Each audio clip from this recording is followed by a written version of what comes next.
Tout petit, j'ai accompagné mes parents au village pour les activités agricoles. La douleur de voir mes parents perdre la moitié. En vrai, j'avais prévu de ne pas faire de vidéo jusqu'à la fin de ce mois-ci.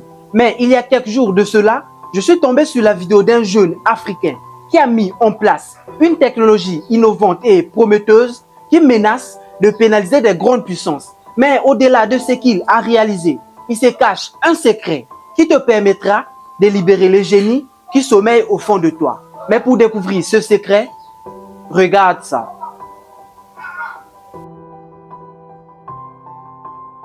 Challenge App Afrique, un événement organisé par France 24 et RFI.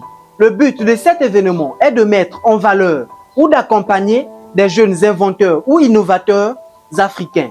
De la première jusqu'à la 7e édition, les jeunes Africains ont prouvé de quoi ils sont capables.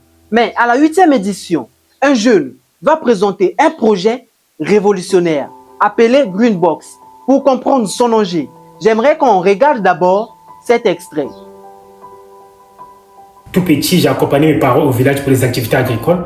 La douleur de voir mes parents perdre la moitié de leurs produits, et ce qui signifie qu'ils obtenaient moins d'argent et les consommateurs n'avaient pas accès aux produits frais de bonne qualité.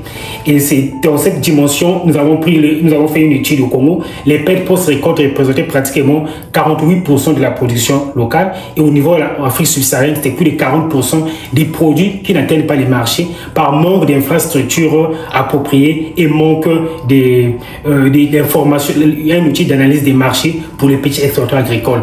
Partant de ce constat global, nous avons créé Greenbox, qui sont des chambres froides 100% à l'énergie solaire que nous installons dans les marchés et dans les champs des fermes, qui permettent aux petits exploitants agricoles, aux chambres froides, aux petits exploitants agricoles et aux centres de santé de réduire leurs pertes de pratiquement 70%.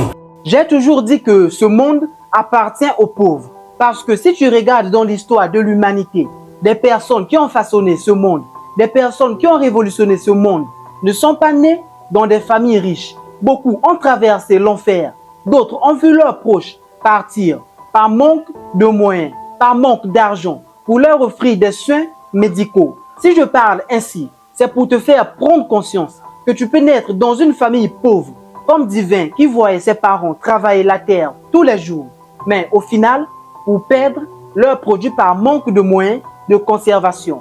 Tu peux naître dans la région la plus misérable de ce monde, où il manque de tout, te voir affronter la souffrance, la misère, voir tes parents, tes proches abattus par la pauvreté. Mais je sais que ce n'est pas facile de voir cela, mais tu dois prendre conscience que si cette souffrance est là, c'est pour une raison. Elle a un sens, elle a une raison. Et cette raison, ça te fait prendre conscience de la force, du potentiel qui sommeille au fond de toi. Te faire prendre conscience que, en réalité, tu peux changer les choses.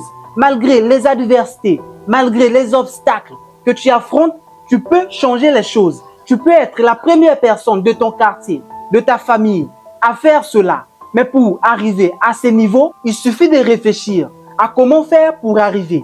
Il suffit de prendre ton temps parce que ta pensée est créatrice. Elle peut créer une solution là où on n'en pensait pas exister. Tu peux libérer le génie qui existe en toi.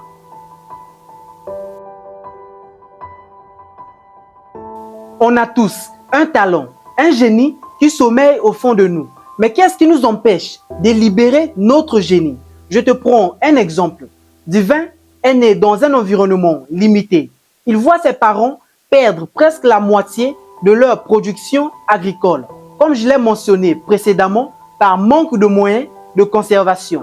Face à ces défis qu'ils affrontaient, il a décidé de ne pas prendre la position du victime, parce qu'il sait que celui qui prend la position d'une victime n'apprend rien de ses échecs ou de ses difficultés, car il ne voit que le côté négatif des choses. Il n'est là que pour se plaindre. Pourquoi moi? Le monde est injuste. Il est là en train de pleurer. Alors que quand tu pleures, tu envoies un message inconsciemment à ton subconscient. Tu lui dis que je suis arrivé à ma fin. Je ne sais plus quoi faire. Tu t'établis des barrières mentales. Tu limites ta pensée, ton champ des possibilités. Et ce que tu pouvais faire est d'office devenu impossible. Tu dois prendre conscience que notre pensée est créatrice. à partir du moment où on la donne la possibilité d'aller puiser du plus profond de notre être et ressortir le génie des trésors qui se cachent au fond de nous-mêmes. Ne prends jamais la position d'une victime dans ta vie. Prends plutôt la place de celui qui apprend de ses échecs, de ses difficultés, de celui qui donne un champ de possibilités à sa pensée d'aller puiser du plus profond de son être et ressortir des solutions aux problèmes auxquels il affronte. Parce que le jour où tu feras ça, tu vas libérer ton potentiel. Et si tu libères ton potentiel, tu révolutionnes ta vie. Mais n'oublie pas, prends ta place, vis ta vie et laisse tes traces.